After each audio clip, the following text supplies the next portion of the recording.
This is Top Accolade Global News Updates. I am Soyibifa Jackridge.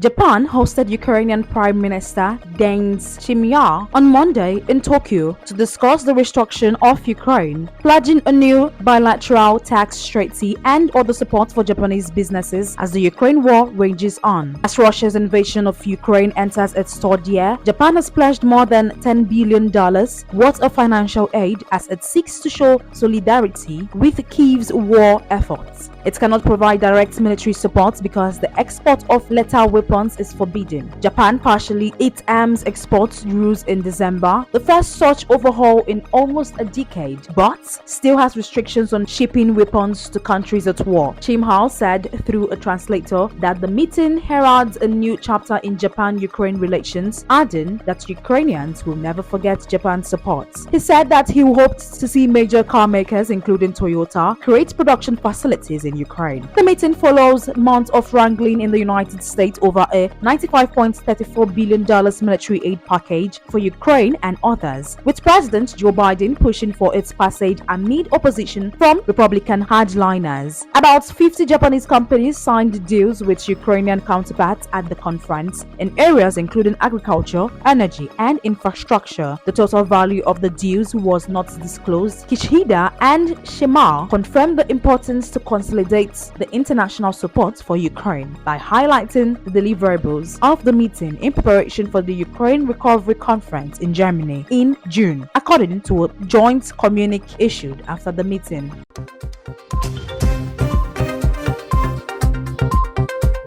Dubai International Airport, the world's busiest international hub, registered a 31.7% increase in passenger traffic last year to 86.9 million, surpassing pre-pandemic levels, operator Dubai Airport said on Monday. That compares with 86.6 million passengers flying through the airport in 2019 before COVID-19 grounded the global aviation industry. Dubai, the biggest tourism and trade hub in the Middle East, was quick to reopen after the pandemic. That, along with an influx of Russians and business professionals, as well as relaxed social and visa rules, helped fuel an economic recovery that has also seen property prices and rent balloon. India was DXB's top destination country in terms of traffic with 11.9 million passengers last year, followed by Saudi Arabia with 6.7 million, Britain with 5.9 million, and Pakistan with 4.2 million. Dubai Airport said it forecast DXB would receive 88.8 million passengers in 2024, putting the hub within close proximity to its record high of 89.1 million set in 2018. The XB is connected to 262 destinations across 104 countries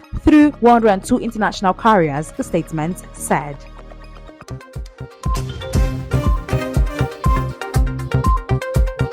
The Indian government has offered guaranteed support prices for pulses, corn, and cotton in a bid to break a deadlock with protesting farmers. Trade Minister Piyush Goyal said after week-long clashes between security forces and protesters. Tear gas and barricades were used to deter the farmers, who form an influential voting bloc months ahead of a general election due by May, in which Prime Minister Narendra Modi seeks a record third term. Sunday's comment followed marathon talks with farmers union after the protesters, who are demanding higher prices backed by law for nearly 2 dozen crops, were halted at a distance of about 200 kilometers, that is 125 miles from New Delhi. Goyal said the government had proposed 5-year contracts for a minimum support price to farmers who would diversify their crops to grow pigeon peas, black mapei, red lentils, and corn paid by cooperative groups it promotes. The farmers union said that they would decide on the proposal within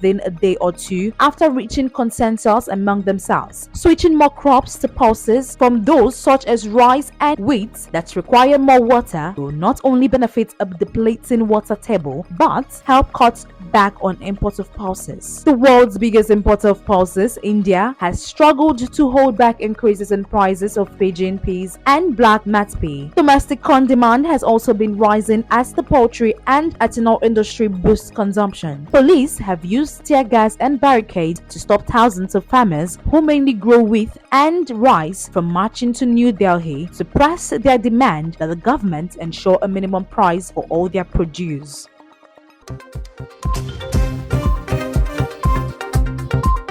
China offered to support long-time strategic partner Hungary on public security issues, going beyond trade and investment relations during a rare meeting with Prime Minister Viktor Orban. Just as NATO struggles to expand its network in Europe, China hopes to deepen law enforcement and security ties with Hungary as the two marks their 75th year of diplomatic relations. Public Security Minister Wang Xiaoyong told Orban last week, the official Xinhua news agency said. During a visit to Budapest, Wang said he hoped such efforts would be a new highlight of bilateral relations in areas such as combating terrorism, transnational crimes. They would also encompass security and law enforcement capacity building under President Xi Jinping's Belt and Road Initiative, which aims to link China with the world through trade and infrastructure links. Wang also met Interior Minister Sandor Pinta and signed documents on law enforcement and security cooperation, Xinhua said on Sunday, but did not give details. China's security assurance comes as Hungary, a Russian ally, has worked to dilute its dependence on Western countries in the past decade under Orban, recently resisting pressure to approve the expansion of NATO in Europe. Hungary is the only NATO state that has not ratified Sweden's application to join the security bloc. China has been critical of NATO, especially after the bloc said last year that Belgium has challenged its interests, security, and values with its ambition and coercive policies. Chinese state media have called NATO a grave challenge to global peace and stability. The security impact with Hungary represents a diplomatic win for China in the European Union as the bloc weighs its ties with the world's second largest economy over differences on human rights, trade imbalances, and Russia's invasion of Ukraine. The Central European countries' growing affinity to Belgium has already put a wedge in the EU's collective fronts. On several occasions, Hungary has stood aside or opposed EU position critical of China on issues such as human rights and welcomed Chinese investment despite the EU's call for members to align relations with China in line with those of the bloc. Hungary is home to Huawei Technologies, largest logistics and manufacturing base outside China, despite European Commission warnings that the telecom giant poses a threat to EU security. Since 2016, Huawei has partnered with Shanghai-based artificial intelligence firm U2 Technology to work on solutions for smart cities to enhance public safety and policing with the use of AI and surveillance.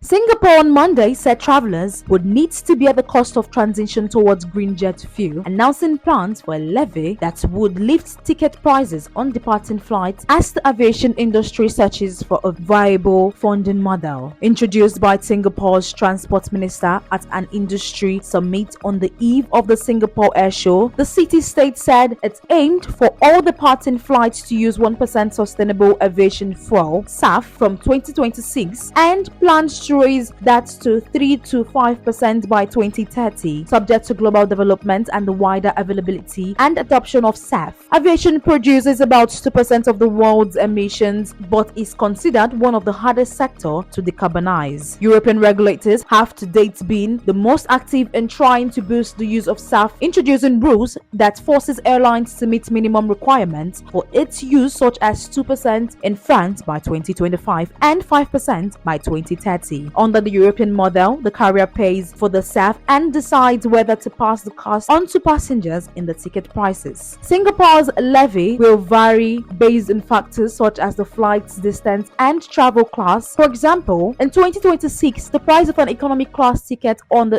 a direct flight from Singapore to Bangkok, Tokyo, and London by an estimated amount of around 3 Singapore dollar, that is $2.23, 6 Singapore dollar, and 16 Singapore dollar respectively. To pay for the SAF, said the Civil Aviation Authorities of Singapore, which developed the plan in consultation with industry and other stakeholders. SAF, which can be made either through synthetic process or from biological materials like used cooking oil or wood chips, currently accounts for 0.2% of the jet fuel market and costs up to 5 times more than conventional jet fuel.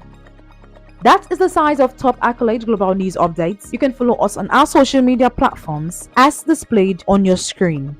Happy Monday.